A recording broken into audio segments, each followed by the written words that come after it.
Hello everyone, स्वागत है आप सभी साथियों का टीए स्टेट एग्जाम्स परिवार में। आशा करता हूँ सब लोग बढ़िया होंगे और स्टडी भी अच्छे से कर रहे होंगे।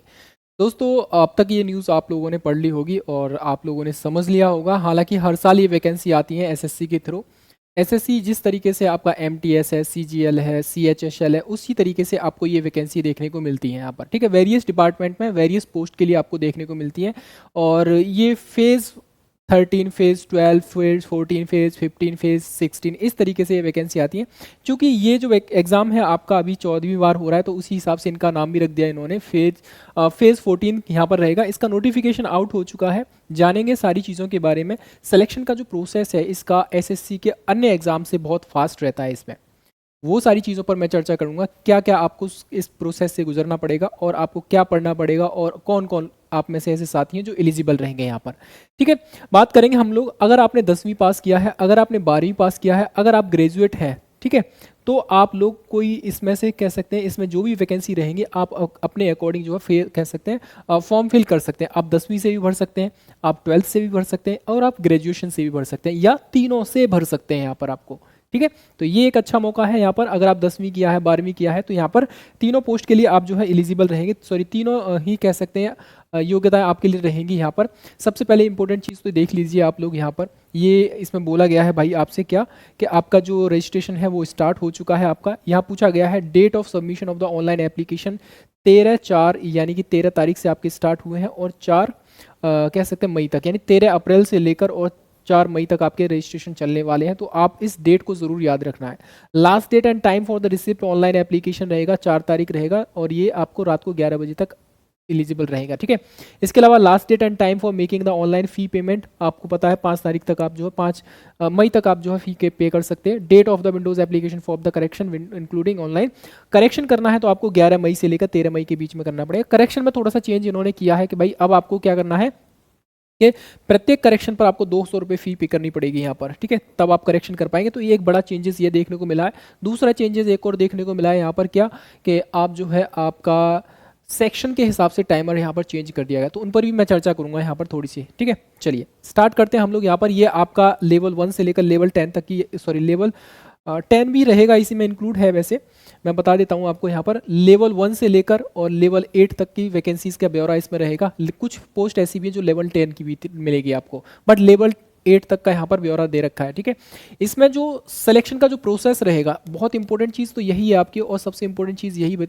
है जो इस भर्ती को और ज़्यादा अट्रैक्टिव बनाने का काम करती है, कि सिलेक्शन पोस्ट के इसमें जो सिलेक्शन का प्रोसेस रहेगा, इसमें आपको एक सीबीटी मोड में एग्जाम देना, सिंगल एग्जाम देना, ना कोई टीयर 1 ना कोई टीयर 2, कुछ भी नहीं, सिर्फ एक एग्जाम देना है। एक एग्जाम के बाद अगर आपने स्किल वाली पोस्ट के लिए अप्लाई किया तो आपका स्किल टेस्ट हो जाएगा, नहीं तो सीधा आपका रिजल्ट आ जाएगा डीबी के लिए। डीबी में आप जो है यहाँ पर करने के बाद फिर आपका फाइनल रिजल्ट आ जाएगा। तो कुल मिलाकर ये आप देख लीजिए, नॉर्मल पोस्ट के लिए इसमें 2 ही स्टेप है। पहला स्टेप जो बहुत ज़्यादा इंपॉर्टेंट है, जो कि इसी पर सारा दारोमदार टिका हुआ है, सीबीटी एग्जामिनेशन। सीबीटी क्वालिफाई करेंगे, डायरेक्टली आपको यहाँ पर डीबी के लिए बुला लिया जाएगा। और जो साथी जिन्होंने कह सकते हैं स्किल पोस्ट के लिए अप्लाई किया है, तो वहाँ पर जैसे आपका टाइपिंग है, डेटा एंट्री है, या प्रेस्क्राइब किया गया है जैसे किसी तरह की, जैसे ड्राइवर वगैरह होते हैं तो उसमें भी अलग टाइप से स्किल होता है, तो वो आपका स्किल हो जाएगा। कुल मिलाकर ये है, देखा जाए मोटा मोटा 2 स्टेप में आपकी पूरी भर्ती प्रक्रिया कंप्लीट हो रही है। बाकी जो एसएससी के एग्जाम्स होते हैं उन सबसे फास्ट थोड़ा सा ये कह सकते हैं माना जाता है। ऑलमोस्ट देखा जाए तो 7, 8 या 9 महीने में आपकी भर्ती कंप्लीट होकर आपके पास में नौकरी आ जाती है। इसकी खास बात ये रहेगी, आपको हर पोस्ट के लिए आप जो है अलग अलग आवेदन कर सकते हैं। अगर आप 10th किया है तो 10 से लेकर आप जो है उसके लिए पोस्ट के लिए आवेदन अलग कर सकते हैं। 12th वाली पोस्ट के लिए अलग आवेदन कर सकते हैं। ग्रेजुएट वाली पोस्ट के लिए अलग अलग आवेदन कर सकते हैं, और अलग अलग एग्जाम भी आपको अलग अलग डेट में आपको देखने को मिल जाएगा हर पोस्ट के लिए यहाँ पर। ठीक है, तो एक खास बात ये है, मान लीजिए अगर आप ग्रेजुएशन से किया है अप्लाई, तो ग्रेजुएशन में नहीं हो पा रहा है तो आप 12th से ले जाइए। 12th से भी नहीं हो पा रहा है तो 10th लेवल से आप ले जाएंगे आराम से। आपने अगर एसएससी के किसी भी एग्जाम की तैयारी करिए, चाहे आपने सीजीएल की है, सीएचएसएल की या एमटीएस की करिए, तो आप उसी के लेवल की तैयारी इसमें बरकरार रखेंगे। सेम लेवल होता है, क्योंकि एसएससी करा रहा है तो क्वेश्चन का पैटर्न भी लगभग वैसा ही रहता है आपको देखने को। कौन कौन कैंडिडेट इसमें एलिजिबल रहेगा? देखो सिंपल सी बात है, अगर भारत के नागरिक हैं, आप नेपाल और भूटान के भी नागरिक हैं, तब भी आप कर सकते हैं। The Tibetan refugee who come over the India before the 1962 से पहले जब आप आए थे, तिब्बतियन लोग जो आए थे वो भी इसमें अप्लाई कर सकते हैं। बाकी और भी बहुत सारी चीज़ें, a person of Indian origin who has migrate the Pakistan, Burma, Sri Lanka, east Africa, बहुत सारी चीज़ें दे रखी हैं, वो बस छोड़ दीजिए। आप, मुझे लग रहा है आप सब लोग यहीं से होंगे, ठीक है। यहाँ पर एज की बात करें तो अलग अलग पोस्ट के लिए अलग अलग दे रखी है। कुछ पोस्ट के लिए यहाँ पर मिनिमम, देखो मिनिमम तो आपकी 18 वर्ष रहेगी, ये मिनिमम तो आपकी 18 वर्ष आपकी एज रहेगी यहाँ पर। कुछ पोस्ट के लिए 25 साल है, कुछ के लिए 28 साल है, और कुछ के लिए यहाँ पर कितना 30 साल भी दे रखा है, ठीक है। यहाँ पर ये 30 साल भी दे रखा है। ये तो आपका रहेगा यूआर कैंडिडेट के लिए, ठीक है। पोस्ट वाइज है, पोस्ट वाइज याद रखना। इसमें आप देखोगे ओबीसी के लिए इसमें 3 साल की छूट दे रखी है, एससी और एसटी के लिए इसमें कितना 5 साल की छूट दे रखी है, बाकी और भी रिलैक्सेशन दे रखा है इसमें, ठीक है।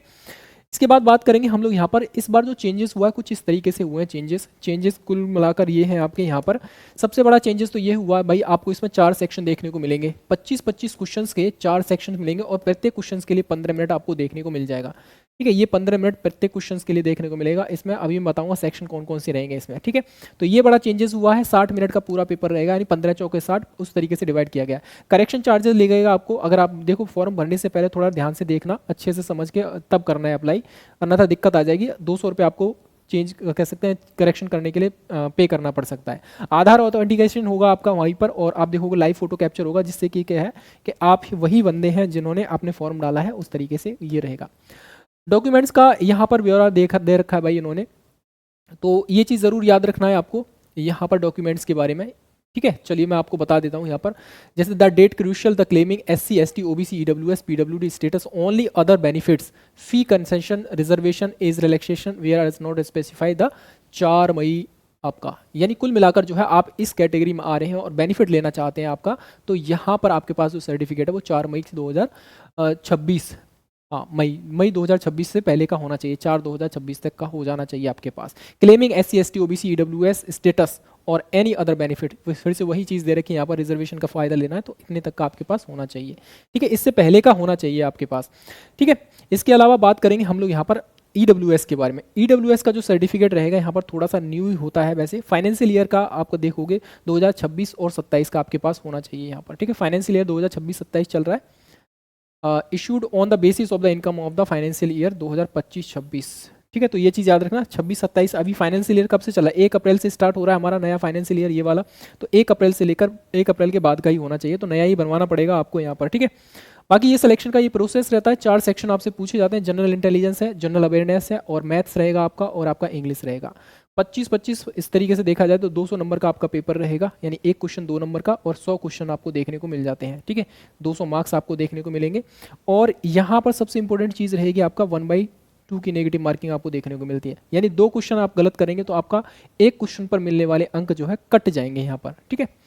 इंपॉर्टेंट चीज़ जो चेंज की गई थी इसमें कुछ इस तरीके से की गई है कि 60 मिनट का आपका पेपर होगा, और with sectional timer of 15 minute for each part, यानी कि 15 मिनट आपको इसमें मिलेंगे, 15 मिनट आपको यहाँ मिलेंगे, 15 मिनट यहाँ पर और 15 मिनट यहाँ पर। मतलब सिंपल सी बात यह है कि पहले आप जनरल इंटेलिजेंस को कवर करेंगे, 15 मिनट में आपका दूसरा सेक्शन ऑटोमेटिक ओपन हो जाएगा, फिर जनरल अवेयरनेस के 15 मिनट में रहेंगे, फिर आपका मैथ के लिए 15 मिनट, और रीजनिंग के लिए भी माफ़ करना, इंग्लिश के लिए फिर आपको 15 मिनट देखने को मिल जाएंगे। तो इस तरीके से 15-15 मिनट आपको पूरे सेक्शंस के लिए मिलेंगे यहाँ पर, और ऐसा नहीं है कि मतलब मान लीजिए जनरल अवेयरनेस आपने पहले कर लिया, 5-10 मिनट में कर लिया तो 5 मिनट आपको बच जाएंगे, नहीं, 15 मिनट होने के बाद ही दूसरा सेक्शन खुल जाएगा, ठीक है।